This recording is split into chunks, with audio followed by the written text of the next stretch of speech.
দেখতে দেখতে নভেম্বর উড়ে গেল। আর একটা বছর প্রায় শেষের দিকে গড়িয়ে। সূর্যের দক্ষিণায়ন তো অনেক দিনই শুরু হয়েছে। শীতের হালকা ছাপ এসে গেছে। এখন প্রকৃতির এই পরিবেশ। শীতের শুরুতে খুব মনে হচ্ছে তিনজনের কথা। সেটা হলো অজয় বসু, পুষ্পেন সরকার এবং কমল ভট্টাচার্যের কথা।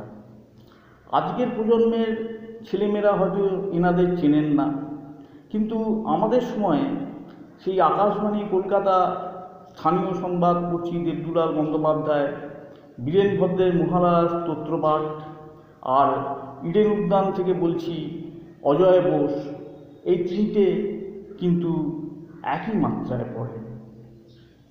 ধন্যবাদ বন্ধুগণ, ভালো থাকবেন, সুস্থ থাকবেন।